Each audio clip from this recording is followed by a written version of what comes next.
All right, folks, part 1 of season 4 of Ozark. Its final season, the first part of the final season dropped. Let's talk about it.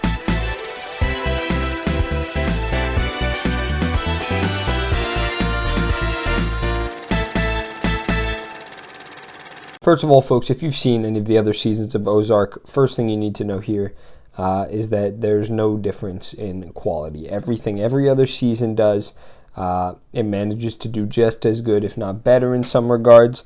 The show's level of consistency throughout all 4 seasons is really just so admirable. Season 4 naturally continues the story of the previous seasons. I don't think they had it all planned from the start, but it does sort of feel like they were coming up with new ways to continue the story after each season, but in such natural manners. Like, it just makes so much sense that it almost, you have to think that maybe they did come up with it from the start and have been planning to reach this point all along.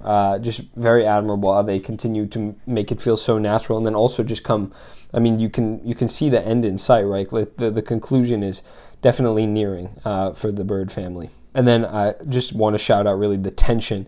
Anybody who watches the show knows it does it better than, it's a masterclass in tension building. My God, so multiple scenes per episode, and it never gets stale. They just manage to make it so intense, and as the seasons stretch on, just the relationships get so much more.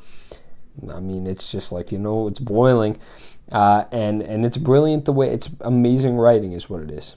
I really want to shout out this season in particular for the way they've developed the Bird children, Charlotte and Jonah, they started out as relatively minor characters, Jonah really not being much at all, but of course now they're full, parts of the Bird family, and each are characters in and of themselves. They're not just side characters anymore. They've really stepped into the limelight, both in their own unique ways, and there's sort of a dynamic splitting between the family as a result of both of them. But it's very fascinating, and I love it.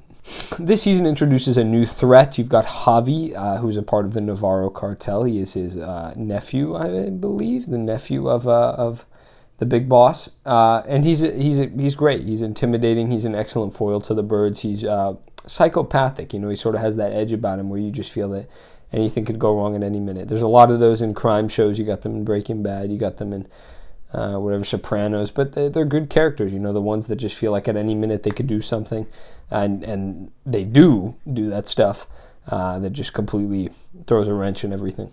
The Wendy-Marty dynamic just remains incredibly captivating. The acting between these two is insanely good. I really am a fan of Jason Bateman's acting as Marty. There's just something so gripping about it. But also Laura Linney as Wendy is like brutal. That's intense. That's an intense performance. But both are incredible, and one of the best parts about the show is their dynamic and the family in general. All in all, Ozark Season 4, Part 1, makes no real missteps. It continues the story in new and interesting ways. We're drawing to that conclusion, and it does everything again just as good, if not better. So Ozark Season 4, Part 1 is going to be an undeniable A tier. Absolutely A tier, incredibly easily A tier, and I am thrilled. I am so looking forward to Season 4 Part 2 when it comes out later this year to see how the show ends, and I assume it will, if it's not already solidified as one of my favorite shows of all time, by then it certainly will be. Alright, folks, so if you've seen Ozark Season 4 Part 1, let me know what you thought down below. I assume you liked it. I've been seeing it's getting a lot of praise. Yeah, folks, that's it. I'll see you when Part 2 debuts again later this year. I've been EDP Reviews. You've been amazing. I will see you in the next video. Bye-bye.